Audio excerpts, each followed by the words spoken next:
Модельдеуді оқытудың әдістері 4-97 сынып. Нысандар мен оқиғаларды модельдеу. 4-90-ның бағдарламасы бойынша нысандар мен оқиғаларды модельдеу тақырыбына арналған. Мұнда үш өлшемді модельдер, редакторға кіріктірілген нысандар, нысандардың үш өлшемді модельдері, оқиғалардың үш өлшемді модельдері деген тақырыптардан құралған. 7-3-1-1 нысандар мен оқиғалардың 3D моделін құру оқу мақсатынан тұрады. Енді үш өлшемді модельдер сабағына тоқталып өтсек. Берілген суреттер қандай ұғым арқылы байланысады деген сұраққа оқушылар жауап береді.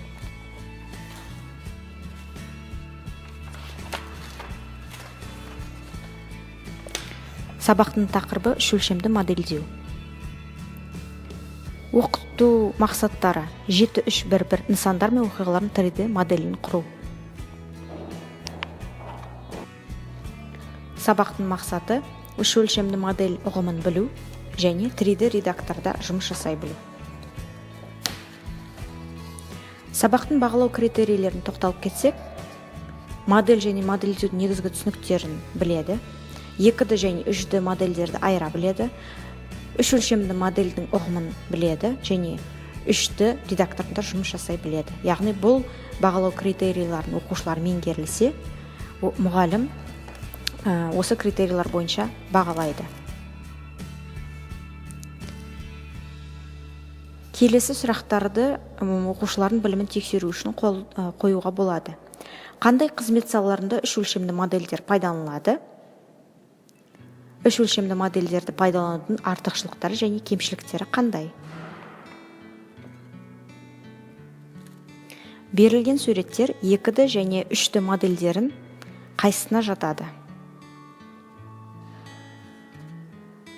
2D және 3D модельдеудің айырмашылығы неде? Негізгі айырмашылығы суретте көріп отқандай, параққа сурет салғанда екі өлшемді жұмыс аймағымен жұмыс жасаймыз. Яғни 2 dimension, 2 өлшем. Нысанның биіктігі және ені ұзындығы қысқаша айтқанда 2D.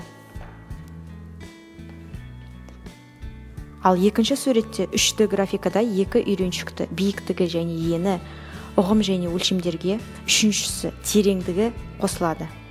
Осылайша кез келген нысанның элементтерінің орналасуы кеңістіктегі координаталармен анықталады. Дәстүрлі X, Y, Z координаталары беріледі. Келесі слайдта 3D модель құруын үйрену үшін 3D модельдеу программасы SketchUp-пен танысатын боласыздар. Яғни суретте көрсетілгендей бұл программа Google SketchUp.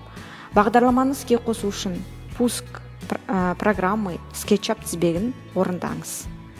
Сонда берілген терезе ашылады. Бұл SketchUp бағдарламасының негізгі терезесі өздеріңіз көріп отқандай тақырып жолағынан, мәзір жолағынан, құралдар панелінен және модельдеу терезесінен тұрады. Өз алдына құралдар панелі айтылған құралдардан құралады. Мысалы, бірінші selection құралы таңдау, rectangle құралы, яғни тіктөртбұрыш, төртбұрыш, circle құралы, шеңбер, push and pull құралы, толтыру, яғни немесе керісінше zoom құралы және zoom extends құралы. Бұл үлкейтуге, кішірейтуге арналған құралдар. Оқушыларға үлгі ретінде практикалық жұмыстар ұсынылады. Программаның терезесінің құрылымы мен теориялық материалдар бойынша танысу, оқулық немесе интернет ресурстар арқылы. Екінші тапсырма SketchUp қосымшасын іске қосу.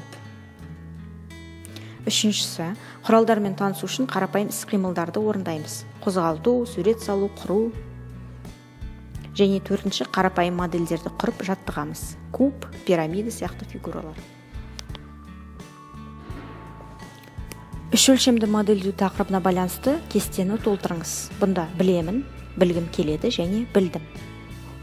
Осы сабақ бойынша қорытындылай түсеміз. Және де берілген ресурстар, бұл сабаққа қолдануға пайдалы ресурстар берілген.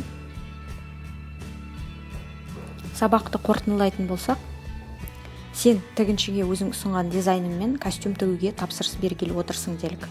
Костюмнің 3D моделін сен қай программада жасап көрсететін едің? Екінші тапсырма. Сенің көршің айталық өз досын алдағы мерекемен қызықты түрде құттықтағысы келеді. Оған 3D модель түрінде ашық хат жасайтын программаны ұсын. Және үшінші тапсырма. Сен 3D модельді пайдалану жолымен өзіңе ұнайтын пәннің қандай тақырыбына көрсетер едің деген сияқты тапсырмалар арқылы бұл сабақты қорытындыласа болады. Назарларыңызға рахмет.